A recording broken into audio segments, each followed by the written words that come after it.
Welcome, Daryl Lufton here again with the second of four of the videos titled Captain Randy Cramer, US Marine Corps Special Section, which was published on the 18th of January 2019, Hoax, Alien Invasion, Fact or Fiction. Again, this is extremely entertaining and informative talk. The key takeaways are below, but I strongly recommend that you watch the whole video to get Col Randy's in-depth explanation.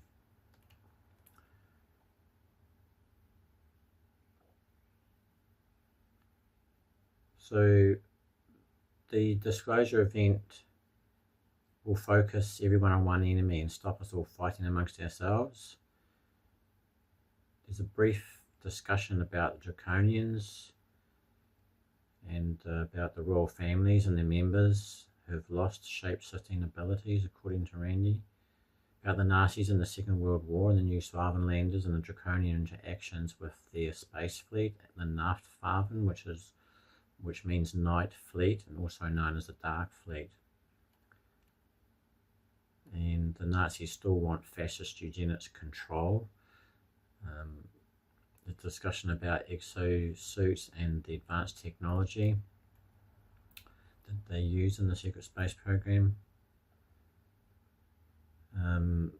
You see that we're doing it this way, it's going to be done this way so that it will also revive the industrial base and get everyone participating in intergalactic trade eventually. And it's a chance to get rid of people that we don't want, not so good players and all of this, so a chance to do some internal house cleansing. There's a review and discussion on melodrama about suicide prevention and again a reiteration that will get everybody focused on a common enemy. So I hope you enjoy it, and here it comes. We'll hand them a script. This is your script. This is your role as the invader. We can control the narrative. And we get everybody focused on one thing. Do I have to explain the power of getting everybody to focus on one thing? Maybe I will for just a second. There's a tremendous amount of power getting everybody to focus on one thing. There, I explained it, all right?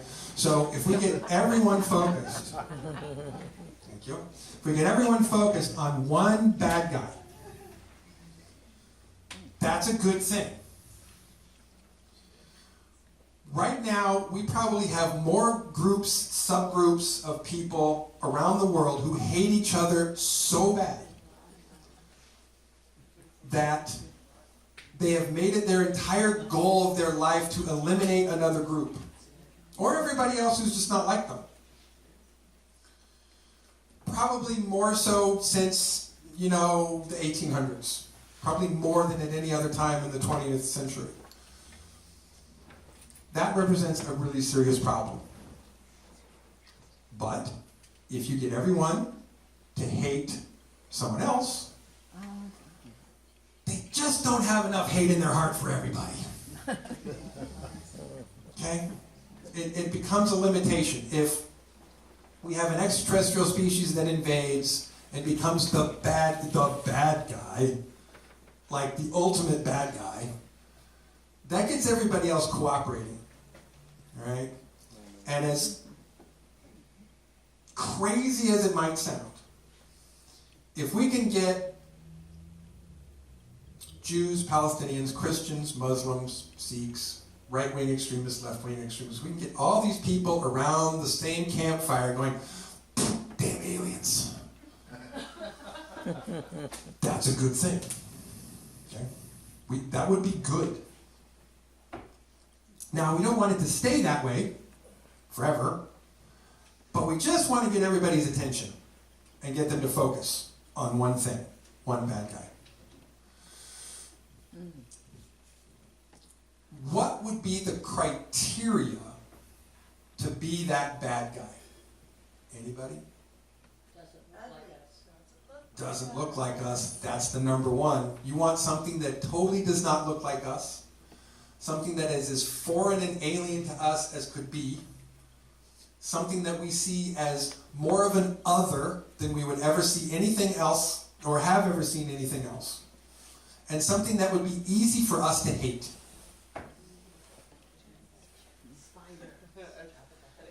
Do we want them ugly? If by our own standard of what's attractive or unattractive, beautiful or not, sure we do, right? We want them mean, ugly, completely unlike us, and with many, many, many expendable foot soldiers. Anybody want to take a guess on who that might be or what that might be? Rats, mice, no. Not bad, but...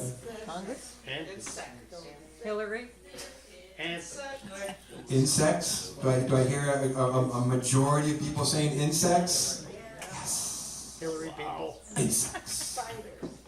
Spiders are arachnids.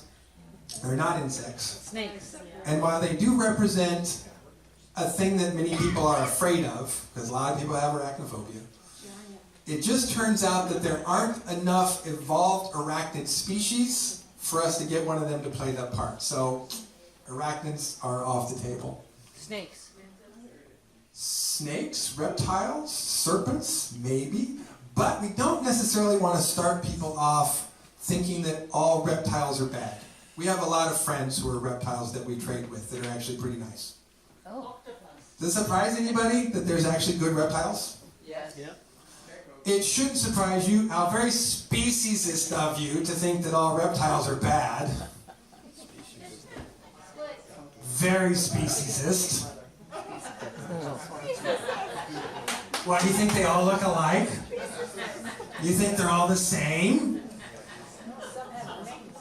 No, not at all. Just because we have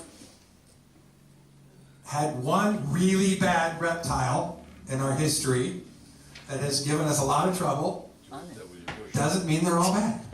Just going to start with that.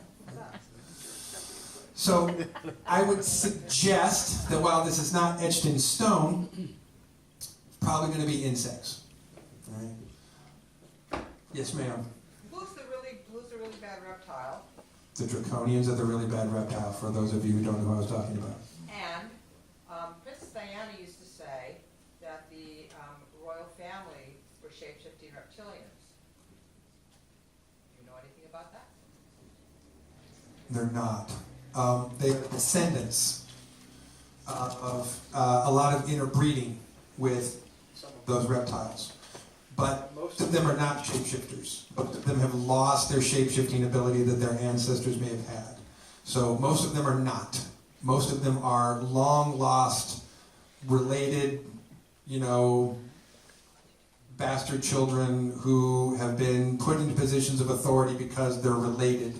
But most of them have lost their shape-shifting ability. That doesn't mean that some of them don't have it, but most of them actually have lost their shape-shifting abilities. They're not much more of a reptile, to be honest, than most of us are, because we all have sort of reptilian DNA in us, right? They're not much more of a reptile than you or I am, but because some of their DNA has been attempted to keep in a discrete line of dissension, is why they're a little bit more reptile than you and I are. Why they're more in the position of being the toady of some higher up reptilian species. In this case, we're still talking about the Draconians. But for those of you who don't know, I'll be very clear about this. The Draconians just aren't the problem that they used to be. They're just not. Their numbers have been way reduced on planet Earth. Their space fleets have been way reduced or chased off. They're just not that much of a threat. There was a time, I would say a couple of decades ago, when it became very clear that they were one of the major problems that we had. And so we began to take it upon ourselves as a intergalactically capable space force to start to eliminate them. And that was a little bit of a rough start, but started to work better and better and better. And let's just say that their egomaniacal, pompous attitude kept them in the fight longer than they should have. If they were smart, they would have left a long time ago. But they kept thinking to themselves, we're undefeatable! While they were getting their asses kicked. So at some point, they're not much of a problem anymore. That's not to say that we don't have pockets of them, but they also have their own groups of dissension, right? So there are different draconians that have different agendas. So most of the corporatist draconians, who are the green ones, not so much of a problem. There are some white ones, some people might have heard of the white Dracos, who do participate in some covert military space program activities, specifically with the Naft, or the German fleet, the new Schwabenlanders fleet. Do you know what I'm talking about when I talk about them? Yes, no? No. No. All right, I heard a no. I'll be super quick about this. So, New Schwabenland is a little piece of territory in Antarctica that was founded in the 1930s and claimed by Nazi Germany. When Germany, on paper, lost the war, those who fled to Antarctica fled to New Schwabenland. So they stopped being Germans on paper and they became New Schwabenlanders. So when they were covertly entered into the United Nations registrar, when sort of the peace agreement between the second armistice from sort of World War IV was worked out in the 50s, because they attempted to continue to use their advanced technology to muscle the rest of the world to do what they wanted to do, but they just didn't have the manpower to do it. Not having the manpower to do it meant that eventually they had to still make a peace agreement with everybody else, and at that point they became the New Schwabenlanders. And so when the New Schwabenlanders started their space fleet, they called themselves the Nachtwaffe, which means night fleet, or also what most people understand is called the dark fleet. Okay. So they have white Dracos who are working with them. And from people I know who have served with them, they're not as horrible as their cousins. And they have more honor and more integrity. And so they more often keep their word, so they can be trusted a little bit better. I have my own biases and prejudice against them, so without me being too much of a speciesist, I still don't trust a draconian any farther than I can throw one, and I can't throw too many of them too far. So they're not my best friends, but there are some people here on planet Earth and within our fleet that still work with them. So again, not everybody's, even people that we work with sometimes aren't great, aren't awesome, but they're not so horrible that we can't work with them. All right?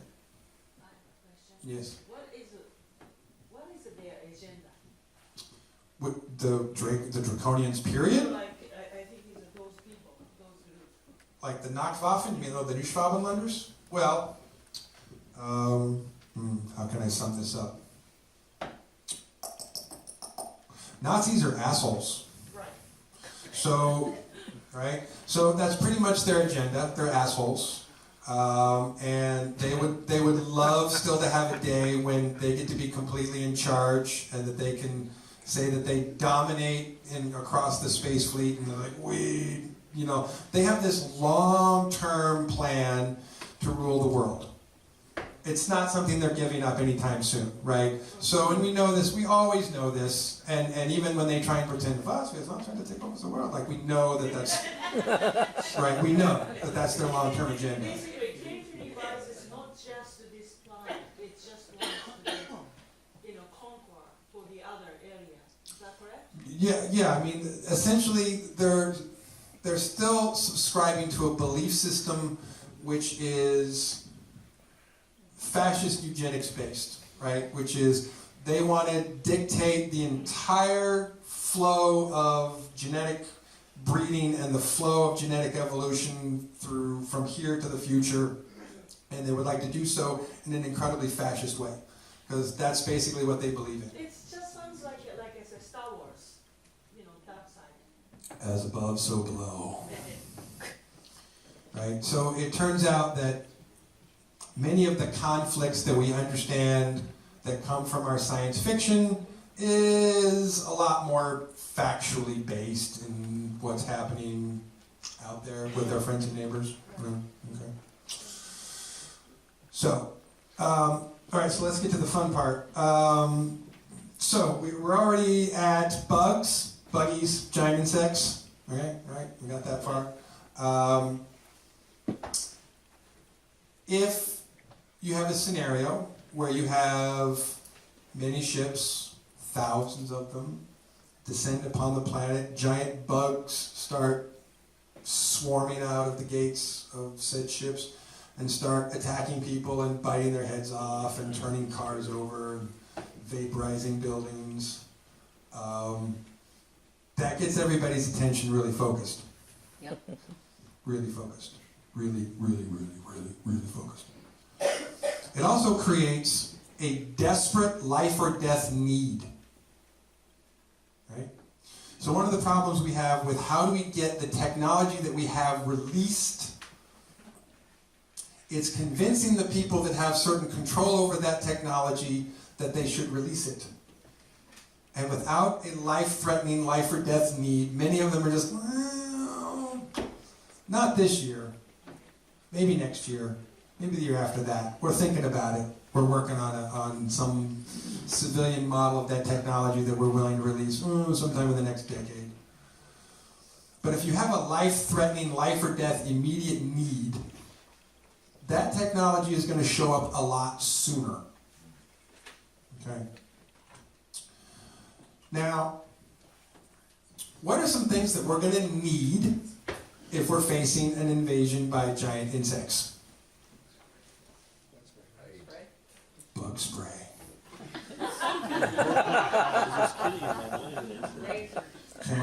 Chemical agents. Chemical agents that kill insects, absolutely. But you have to be careful spraying large quantities of sprays that kill insects, especially when they're in cities where there's lots of people. And people, turns out, we kind of die at most bug sprays as well. So if you don't ever try this at home, but if you were to take a bug spray, just spray it in your face, like it might kill you too. Right? So don't do that.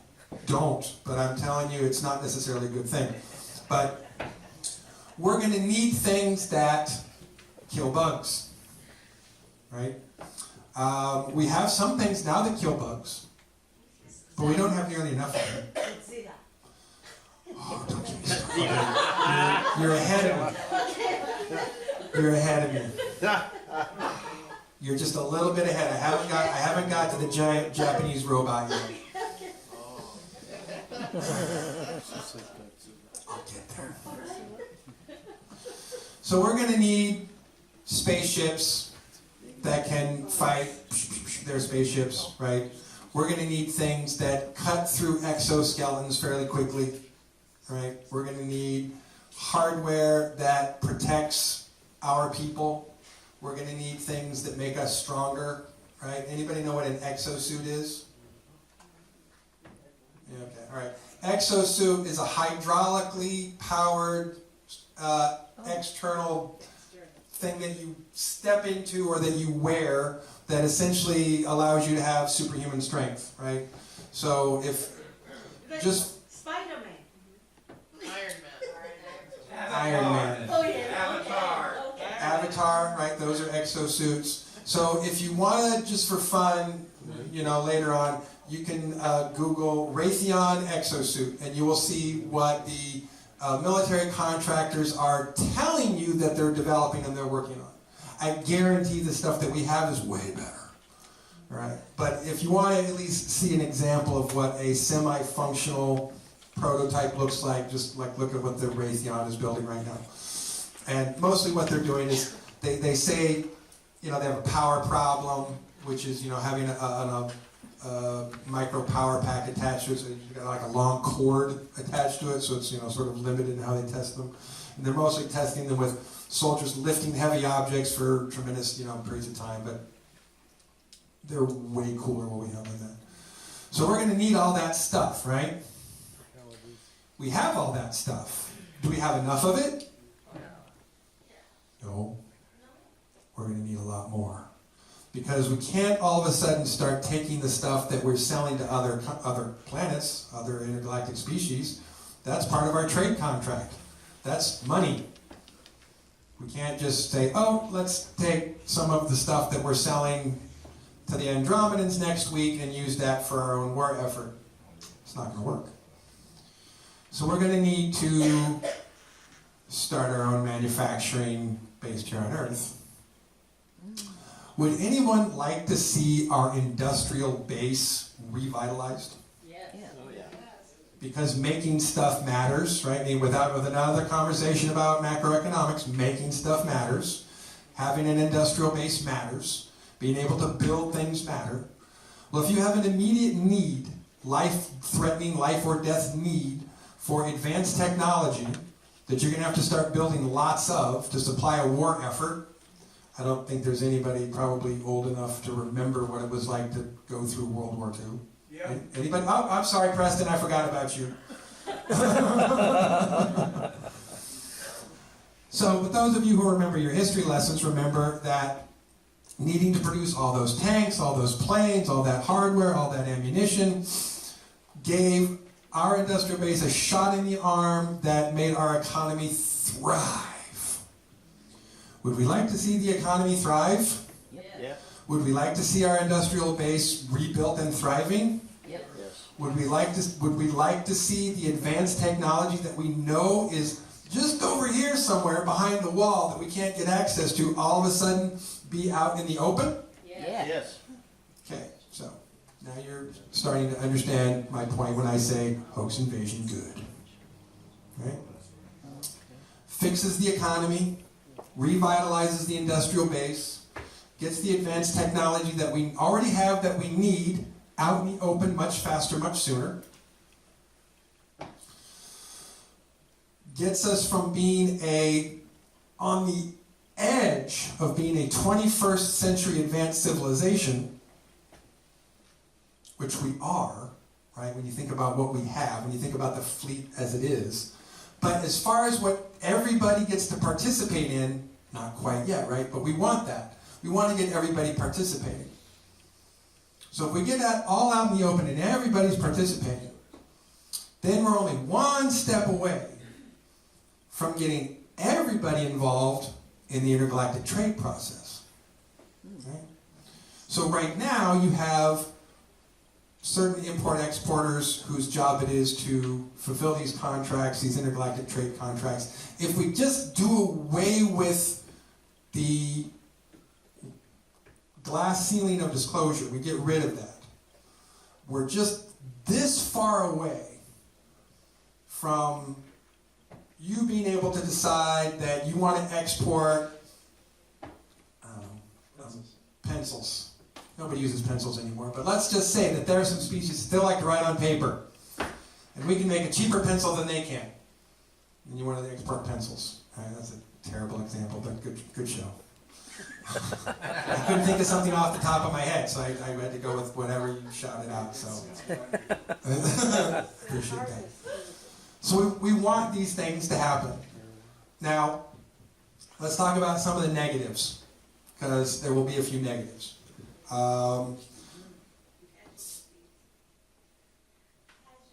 Yeah, casualties, collateral damage. Yeah, that's going to be a downside. Because you can't have a hoax invasion, or an invasion period, without people dying. Now,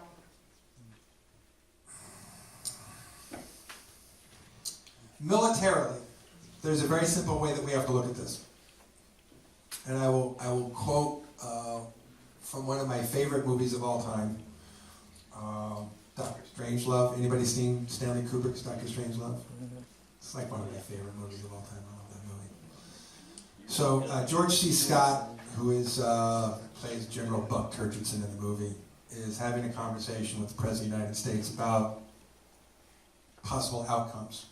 And he lays out just the essence of what military-minded thinking is about. And he says, Mr. President, we have two post-war scenarios. One where we have 25 million dead, and another where we have 150 million people dead. Sometimes you just have to do that hard math.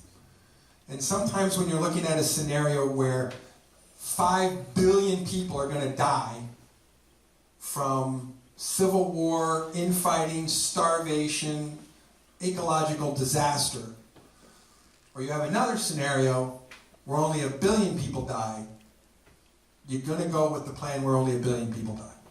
All right? It's not fun. It's not pleasant to have to look at those numbers and pick.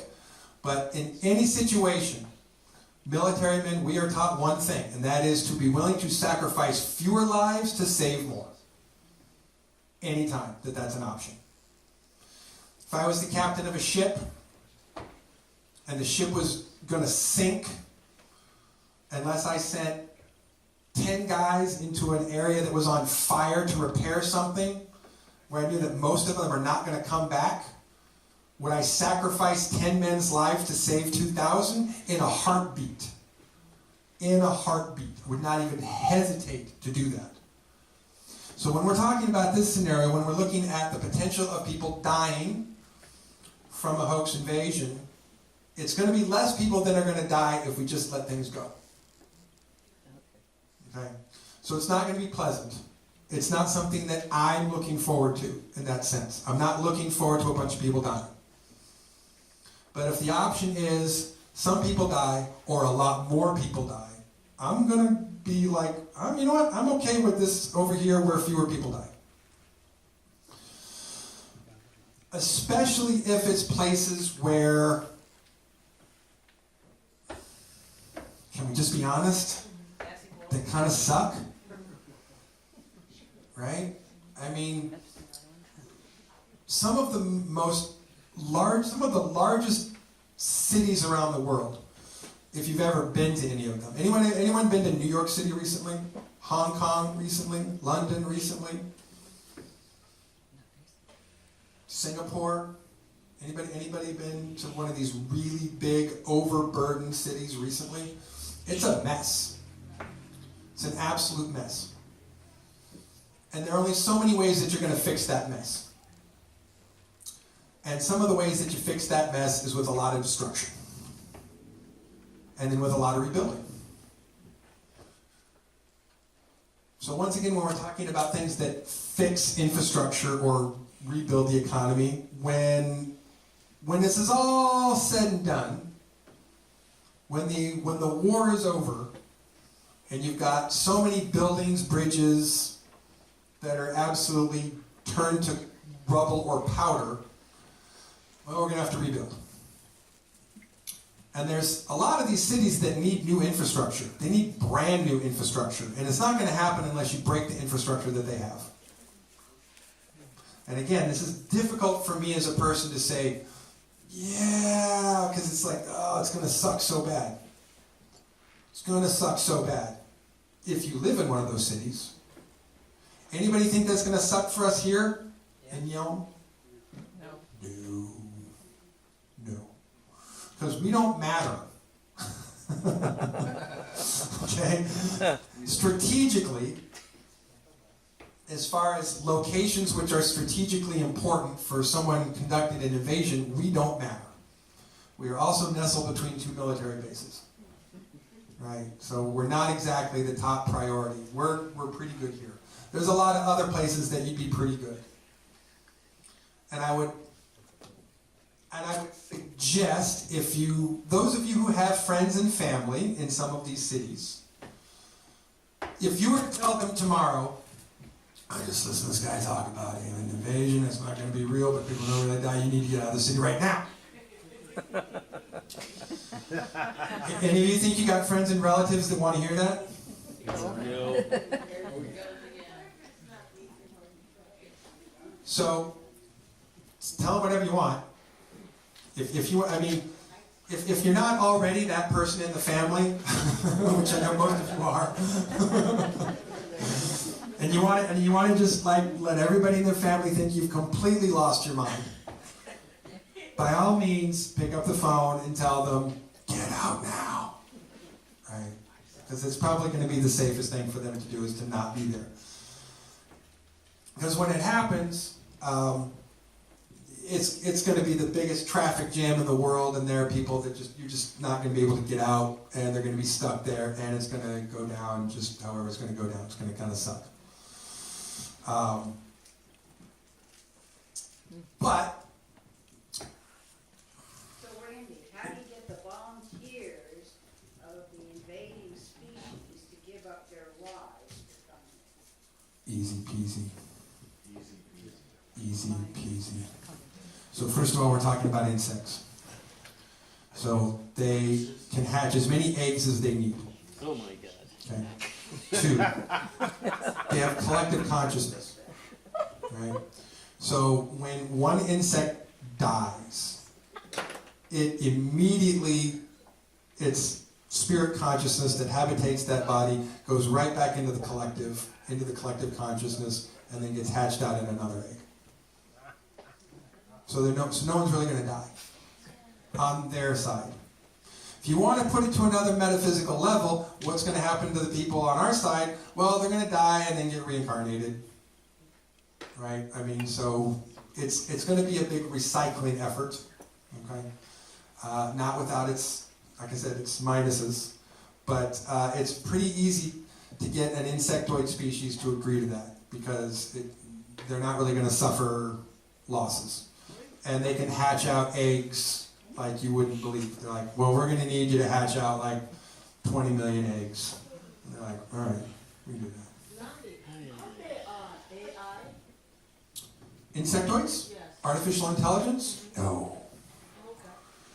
No. Most of the insectoid species that we are friends with are biological insects, biological beings who experience collective consciousness. That's what being an insect is, hive mind. Okay? Randy, can they target the cabal and just eat them instead? Oh, isn't that a good question she What did we asked? say? So the question she asked is, can't they just target the cabal and get rid of them? Well, I'm glad you asked that question. So let's just say giant bugs attack. Giant bugs land in major cities. Oh, and a few secret military bases get vaporized in the process. And maybe it's just ones that we want to get vaporized. Does that answer your question? Yes. So the answer to that is basically they can assist with the cleansing of our own house. This gives us also an opportunity to do a tremendous amount of internal house cleaning. Yay. Okay? Lets us get rid of a few holdouts of some people who otherwise don't want to play nice with everybody else. Yes, go ahead. You said that would you rather have a few people die rather than a few million? What's the scenario where a lot of people die? You said That's if we don't do anything. why Collapse. In industrial civilized collapse. Essentially what will happen if I said to this room that we are as close to being on the verge in this country of going to Civil War 2.0 as we were before the Civil War, would anybody be surprised to hear that? No. Okay. If you are surprised to hear that, it's because you live in the Pacific Northwest. Yeah, If you lived in Texas, one of the Carolinas, Florida, Kentucky, Oklahoma, these are places where this would not be a surprise to you at all. What? Because you would be hearing people talk about it all the time. Right? You would hear this message and this conversation a lot. And so if you listen to the news at all, depending on who or what you might want to listen to, this conversation goes around a little bit. But we are as close to blowing up into civil war in this country as we ever have since the first Civil War. Wow. Already? Oh yeah, very close. We've been very close for we have been getting closer and closer and closer for the past 5 years, right? Close enough that we would like to do any number of things to avoid that, because an internal collapse, an internal civil war would be more devastating at this stage in our development than anything else that we could think of. But when you start to have Food shortage problems, when you start to have technological failure of everything that we have that works, when we finally run out of petroleum products, finally run out of oil, finally run out of gasoline, right? When we start to experience the social, civil, cataclysmic, environmental issues that are all happening right now. The oceans will rise. Florida will no longer exist at some point. Okay, that's going to happen. We are approaching a world of no ice, right? Where all the ice is gone. And I guarantee you once all the ice is gone, the water will go up quite a bit. And the number of people that will die from that and have to relocate, the number of people that will starve in that process, and the number of people who will kill each other and eat each other in that process will descend us down a spiral that will be very difficult to get back up from. One that will take decades or centuries. Okay? So we want to avoid that. We want to avoid all of these trepidatious things from just going into collapse. Because the cascade effect of those things will just get worse and worse and worse and worse and worse and worse. Unless you do something before all of that happens to divert that. So a situation in where some people die, some cities have to get rebuilt, we get to revitalize the industrial base, we get to bring advanced technology into our world, into the civilian world, is a more pleasant scenario than the other one. Now I will say this, before I think, let me know what time it is? I'm probably going to take a break soon here. Yes, 10 to 9. You okay? About. We're going to take a break here soon. My Brigadier General has said to me, he said, look, if we're 5 minutes before go time on Hoax Invasion Plan B, we're 5 minutes away. And all of a sudden, something happens that we end up on Plan A. We're not going to be disappointed. Oh, shucks. No Hoax Invasion. We're not going to be disappointed. We're just going to be like, well, all right, now we have a different mess to deal with. It's two different messes, two different kinds of chaos. But if we manage them, it's better than the chaos that will ensue if we do nothing. Okay? So we're not really super duper like, yeah, let's have a Hoax Invasion. That's the best possible thing ever. But it just turns out to be the thing that's most likely because, again, at that table where we're discussing with people on what do you want to do, Plan A or Plan B, more people agree Plan B than Plan A. The majority of the people at this table are like, Hoax Invasion? Okay, let's do it. Let's make it happen. Now, where we're at right now with that table is we have about 60% in agreement. 60%. That's significant. That means we're only about 15 or 20% away from go. Once we get to 75 or 80%, it's happening. The last 20, 25% is just going to have to play along or have a terrible accident, fall down a flight of stairs, or get pushed out of a window, or get in a car accident, or a plane crash, or, die under mysterious circumstances. That's just kind of how it's going to go, right? If even you've got some of those holdouts are like, no, like once you've got 75, 80%, it's happening.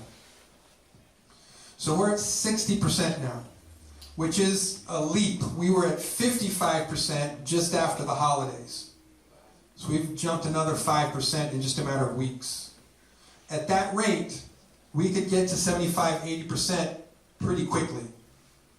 And once we get to that point is when you're no longer going to be having the discussion, what are we doing, how are we doing it? Then the discussion is when. So it's always tricky when people start to talk about dates or predictions, right? I never, ever, ever like to be the person to try and tell people when we think a disclosure event is going to happen, what's coming down the road, because there's always just been this, well, anytime between now and, 2023, 2024, something like that. But I would suggest, with what we're seeing now, we could see this plan go later this year or by 2020 at the earliest. Obviously, it could still be after that, but it could be this year, next year. Like, it could be soon. So part of why I'm having this discussion is so that we can all be a little mentally and psychologically prepared. Some of us are already a little physically prepared. Most people in this town probably have got, some food stores for an event, for an emergency. But being mentally and emotionally and psychologically prepared is very important. Now, I say we don't want to prefer an alien invasion over a take me to your leader option. It just sort of works out on paper that one is less of a logistical mess if you're the military, right? I'm not saying it's more or less of a logistical mess for everybody else, but I'm saying as a military organization, we understand combat. We understand war. We understand how to both do that for real and how to do it for pretend. We understand that very well. We understand the variables really well. We understand the nuts and bolts of that very well. That's a lot easier for us to manage than it is this other process. But mostly, it's not us saying, well, we can manage this better, so let's do that. Mostly, we have left that discussion around the table to be like, well, what do you guys want to do? And when we lay out on paper what we understand can happen A or B, you start to get a majority of people saying, well, I'm going for hoax invasion because it works out better for them too. Most of the people at that table, when they look at option A or option B, see that option B works better for them. So that's why we're there.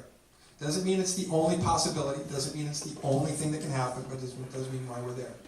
Now, the one exception, and I feel a teeny bit guilty to say this, just a teeny bit,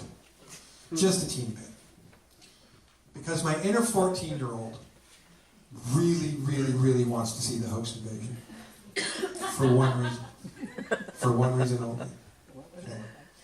It's not because I want to watch cities burn and die. I don't want to watch that. It's not because I want to watch giant bugs run down the street biting people's heads off. I don't want to watch that. It's not going to be too much fun to watch.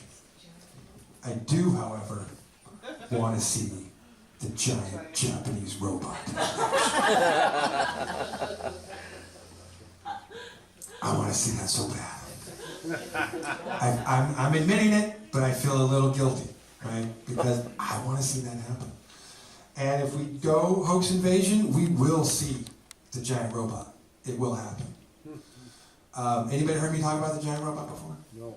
I know, I've talked about this a little bit, but if you haven't heard. Okay, so anybody ever seen a Japanese cartoon?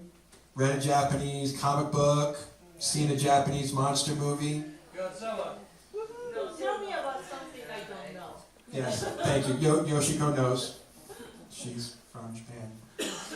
So if any of you have seen a cartoon, read a comic book, seen a Japanese monster movie, you will understand that there is a theme, a common thread throughout all of these things.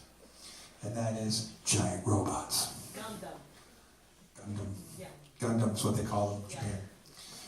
As a culture, as a society, as their own corner of civilization on planet Earth, the Japanese want to see giant robots more than anything.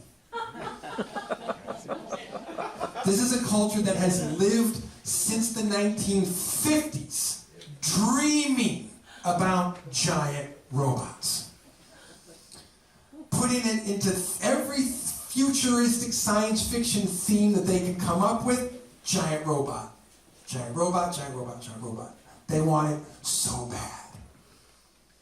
And I guarantee they've been working on it. I guarantee they've been working on it. I guarantee they got a working model. I guarantee they got a 95-foot giant robot that works. Okay. Now, a couple years ago, as we were understanding that they were near completion with this project, we weren't 100% sure what it was going to look like. We knew that there was some decision-making in the process that was still working itself out. We weren't sure. Essentially, it was going to go one of two ways. Mechagodzilla or giant samurai warrior, like Gundam. Right? We knew that that hadn't been decided. It's been decided. They're going with giant Gundam samurai warrior. And apparently they have built a sword for this giant robot. Can you imagine the size of a sword that a 95-foot samurai gets to wield? Don't you want to see that slice through an alien spaceship just once? I do. I want to see that so bad. I feel a little teeny bit guilty that I want to see that happen, but I do. I don't want to see people getting their heads bitten off. I don't want to see New York City turn to a cinder. Maybe Los Angeles, but you know, what's the loss, right? But what I really want to see is the giant robot. Am I a bad person for wanting to see the giant robot? No. I don't know. I don't know if it makes me a good person or a bad person. I'm just admitting a personal truth to you. I want to see the giant robot. That's the only thing I'm looking forward to. If we go Hoax Invasion, giant robot. That would be lovely. So, plenty good, plenty of bad. And there's plenty more for me to say about this, as well as I'm sure answer questions that we're going to have in the second half of this chit-chat that we're having here tonight. But I think we're going to call this halftime, and we're going to take a break. So, thank you very much for listening to the first half. I hope I can keep the second half. Thank you.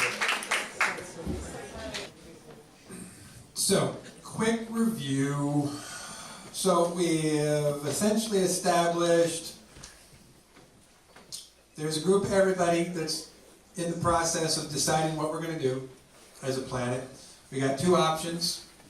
Take me to your leader, invasion. We've talked about some of the logistical problems of take me to your leader. We've discussed a little bit about why the majority of people seem to agree that invasion's a good idea. We've talked a little bit about the pros and cons of that, especially when we talk about revitalization of infrastructure, revitalization of manufacturing base, moving us from one state of technological understanding in the civilian world to another threshold of technological understanding in the civilian world. We get just completely beyond the idea that we're alone in the universe. All of a sudden we fully understand and are aware that we're not alone in the universe. We have, at least at first, we understand we have an enemy. But what about our friends? What about our friends? So, when I say the word melodrama, does anybody understand the origination of the melodrama? No. Jane, how come I don't see your hand up? You're a theater person. You understand what melodrama is? All right, so classic melodrama is a theatrical technique. It's a genre of theater. Okay? And it's a very simple genre of theater. There's a good guy who wears a white hat. That's where we get the term white hat. There's a bad guy who wears a black hat and usually twirls his mustache and goes a lot.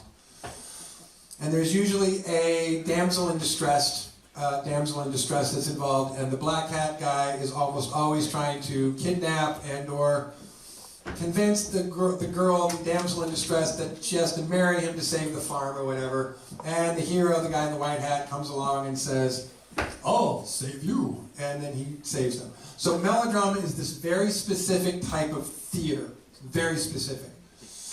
So in this case, we're talking essentially about a pattern of melodrama. So we've established who the bad guy is going to be, right? That's going to be some giant insects. What about the good guy? Who gets to play the part of the good guy? Right? So, after some let's just say months. It's an undecided period of time at this point. Depends on a lot of logistical issues that will just be sorted out as this occurs. So from day one invasion until we get to the entrance of the hero with the white hat entrance stage left will be so many months. Could be longer than a year, but probably not going to be much longer than that if we go that far. 18 months, I think, is about the top that we would probably go from invasion to entrance of the hero, who gets to be one of our other intergalactic neighbors and friends, who gets to show up to help and say, I see that you have a problem with a hostile invading species and you need my help. So I'm going to show up and help. And then the white-hatted extraterrestrial species shows up and says, well, while I see that you have now started to use this advanced technology, this advanced technology, and this advanced technology, I have other technologies that will help you in this fight. We can help you in this fight. So they can introduce a number of other things technologically, sociologically, into our realm, including that now not only do we have bad guys, we have good guys. So then in the collective consciousness, we can, in this very primitive mind that we have, let's not forget that we, even though some of us in this room may have been working very, very hard most of our lives to advance the development of our minds, we must understand that as human beings, as a species, we're still very primitive. And most of our friends and family and neighbors and people that we have to live with are also very primitive.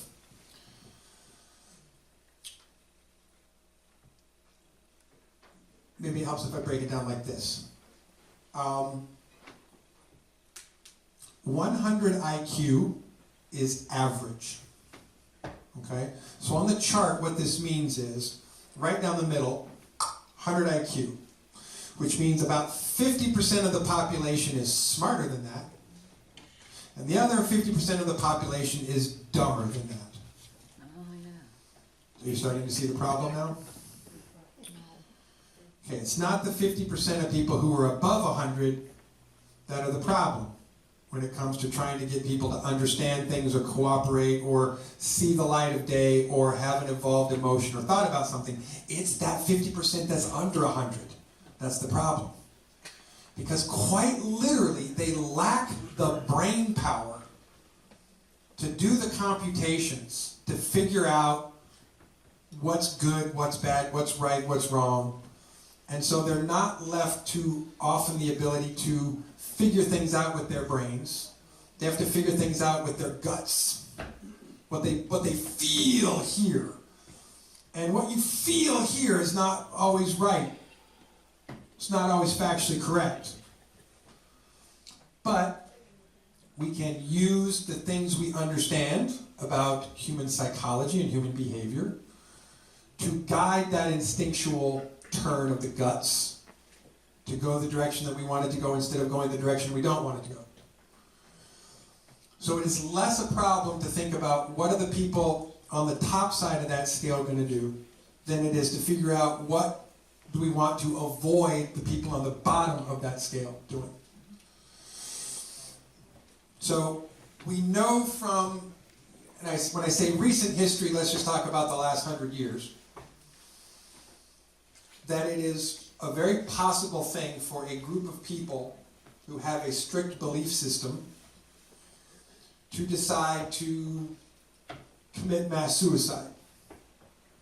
We know that sometimes they will do it by poison. Sometimes they will do it by locking themselves in a building and burning the whole building to the ground. These are not things that might happen. These are things that have happened. People have done this already. It's happened. So when we think about potentialities where we want to avoid this kind of thing from happening again, we don't have to speculate whether it might happen. because we know that it has happened, we can almost guarantee that it's going to happen again under the right circumstances. So one of the things that we definitely want to mitigate is a trend. Oh, yeah, come on, sit down. You're not interrupting me. Just sit down. It's fine. We want to mitigate mass suicide. We want to mitigate a whole bunch of people losing their shit and deciding that they need to lock themselves in a building and burn themselves to the ground so they can go be with God because they think that's the only option. We want to avoid that. We think on paper that if everyone is focused on a common enemy, that's less likely to happen. Because people will be more focused on the fight of their survival than they will be on alternatives to living in a reality that they don't, want to live in. Because that would be the reason that people would kill themselves en masse. I don't want to live in this reality. I don't want to live in a world where there's giant bugs and these many hundreds of other species, and all of a sudden my universe has become so big it makes my brain just go, right? I just can't comprehend something that big. And so we know that a certain amount of those people are going to freak the fuck out. It's just going to happen. It's just going to happen. It's unavoidable. Unavoidable. Plan A, Plan B, they're going to freak the fuck out. What we want to hope is that we can guide that process so fewer of them kill themselves, kill their family members, or kill other random people. So controlling the narrative gives us an opportunity to do that. So convincing people that they need to focus and fight on a common enemy gives less room in their brain for why they need to kill themselves. Does that make sense to you? Yeah. Okay. So we don't want mass suicides. We don't want people drinking poison. We don't want them burning themselves down in buildings. We don't want them jumping off of cliffs. We don't want whatever plan that they want to think of to do that. So we want to mitigate that as much as possible.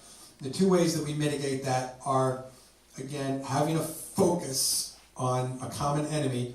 Two, by getting to that 85% acceptance of the population as quickly as we can.